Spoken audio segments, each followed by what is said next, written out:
Hi guys. I just wanted to talk to you a little bit about focal point and color scheme as we get started on our second drafts, and give you a little bit more guidance on what you should be thinking of as you start these second drafts. So as you begin to work on your second draft, you certainly will already have some goals in mind to make your overall EPB design stronger. You should have a clear focal point and a strong color scheme for sure. These are both great ways to make your design stand out. So focal point is where are you placing the emphasis? It is what your eye pays most attention to in a work of art. This may vary person to person, but the designer can do things to draw your eye in a certain direction. Like here, you see the designer has drawn your eye to that 50-cent price tag with the lines of all the pens. Basically, all the pens in the design are pointing right to that price tag. So it makes your eye focus there. There are certain things that we can do to help the viewer know what's important in a design. We can show contrast and value. We can show contrast and shape, contrast and scale, contrast and movement types. We can deal with placement, contrast and line thinness and thickness. Isolating something can make it seem important, and also difference in color. If you want to look at some more ways to create emphasis, there's a link here embedded in this PowerPoint, and I've posted it on announcements, so you can go back and check that link out. So here's a great way that the designer has created emphasis using movement. Your eye is led right back up into the white space because of the movement of the line. The artist has created a focal point with a number of things here, a number of types of contrast used to create emphasis. So the first thing I go to are the color areas in the lower left hand corner. Those bright colors contrasting with the grays and blacks, the background really stand out. Also, we've got some really big letters there. There's some of the bigger letters in the design, as opposed to the ones on the right, which are generally much smaller. Red is a very powerful color. Here, the artist again has used color to create a focal point. Again, leading lines, the use of leading lines to direct your eye someplace. It's like, if someone's pointing in a room, you're going to want to look in that direction. It's the same thing with a line and a composition. So in addition to creating focal points, designers use color choices as a way to add structure to their design. These are some color palettes that you might use for a digital project or a hands-on project.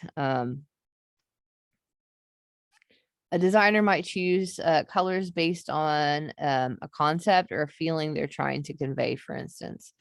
So these are all suggestions about the emotional quality of color. Again, this is very subjective, but when you're thinking about the logic of your design, how to build your design, having in mind what you want to convey and connecting that to color is a very powerful way to do it.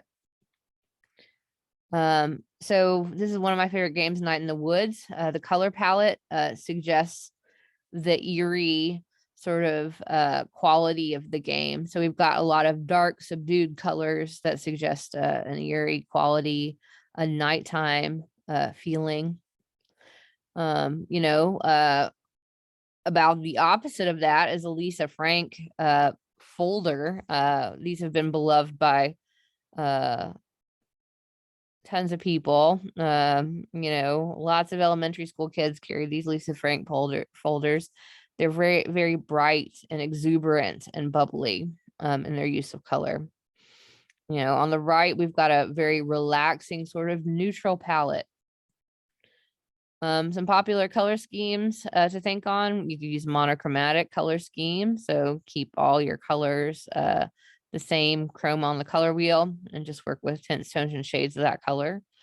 You could work with analogous color schemes, colors that are next to each other on the color wheel, plus their tints, tones, and shades. Triadic scheme, as the one is on the left. They're evenly spaced on the color wheel. Plus you can have the tints, tones, and shades of those colors as well. And then on the right, we've got complementary colors. This is a very dramatic pairing of purple and yellow here. They are across from each other on the color wheel. You also, of course, get tints, tones, and shades of a color along with the regular hues. I have included a link for some color scheme and palette inspiration. There's a link here that will take you to some color scheme inspiration. There's a lot of online color scheme generators. So if you are really struggling with color scheme, this is a great resource for you to use.